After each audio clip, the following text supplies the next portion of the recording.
দুটি লক্ষ্যভিত্তিক অভিযানে নিরাপত্তা বাহিনী পাকিস্তানের কুরকামে ২৩ জন জঙ্গিকে হত্যা করেছে। সেনাবাহিনীর এক বিবৃতিতে বলা হয়, নিহতরা পাকিস্তানি তালেবান বা টিটিপি এবং তাদের সহযোগী গোষ্ঠীর সদস্য।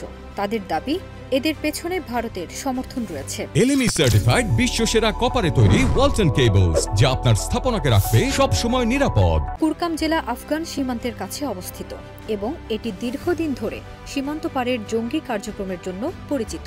২০২১ সালে আফগান তালেবান ক্ষমতায় ফেরার পর থেকে এই অঞ্চলে হামলা ও গেরিলা তৎপরতা বৃদ্ধি পায়।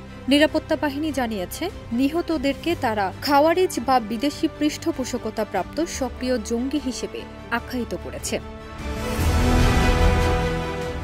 প্রথম অভিযানে ১২ জন এবং দ্বিতীয় অভিযানে ১১ জন জঙ্গি নিহত হয়। অভিযানে অংশ নেয় বিশেষ কমান্ডো ইউনিট, যা আগে থেকে সুনির্দিষ্ট গোয়েন্দা তথ্য পায়। নিহতদের কাছ থেকে বিস্ফোরক, অ্যাসল্ট রাইফেল এবং যোগাযোগ সরঞ্জাম উদ্ধার করা হয়েছে। গত সপ্তাহে ইসলামাবাদে আত্মঘাতী বোমা হামলায় ১২ জন নিহত হওয়ার পর নিরাপত্তা অভিযান আরও ত্বরান্বিত করা হয়। সেনাবাহিনী জানায়, সীমান্ত পারের টিটিপি সেলের সঙ্গে এ হামলার সরাসরি সংযোগ পাওয়া গেছে। সেনাবাহিনী বলছে, এলাকা সম্পূর্ণ সুরক্ষিত না হওয়া পর্যন্ত স্যানিটাইজেশন অপারেশন চলবে।